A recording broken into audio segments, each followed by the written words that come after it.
معلوم ہے آپ عقل کے معنی باندھنا. اقال جو یہ عرب لوگ اپنے سر کے اوپر یہ رکھتے ہیں اقال، یہ کیا تھا اصل میں؟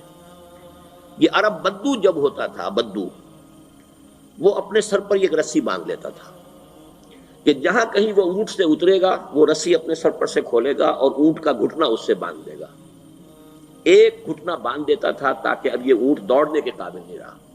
3 پاؤں سے اچک اچک کر ادھر سے کوئی کیکر کا درخت ہے کچھ کھا لے گا، کہیں اور چلا جائے گا، دوڑ تو نہیں سکتا.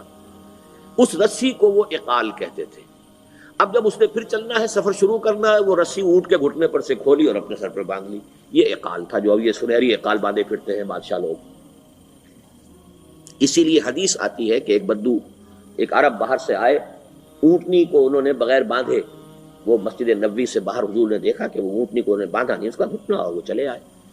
حضور نے پوچھا کہ تم نے اونٹنی کا گھٹنا کیوں نہیں باندھا؟ انہوں نے عرض کیا کہ میں نے اللہ پر توکل کیا.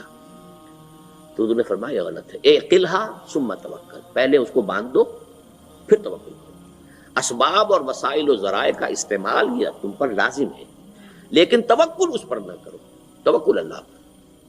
یہ ہے بیسک جو یعنی بیلنسڈ رائے ہے کہ آپ ایسے بالکل اسباب سے مستغنی ہو جائیں تب بھی غلط بات ہے.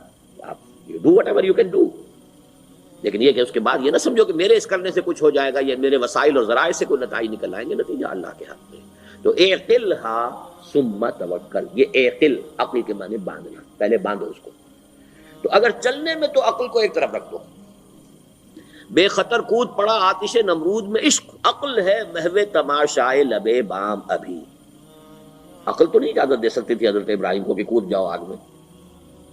عقل تو یہ کہتی نا کہ بابا جان خامخواہ دینی ہے، اگر تم اپنے آپ کو بچا لو گے، اس وقت کوئی ہیلا کر لو، کوئی تھوڑا سا نمرود کی خوشامد کر لو، چھوڑ دے تو پھر اس کے بعد توحید کی دعوت دینا. لیکن یہ کہ زندگی ختم ہو گئی تو توحید کی دعوت کون دے گا؟ عقل تو یہ سکھاتی نا، پٹی پڑھاتی.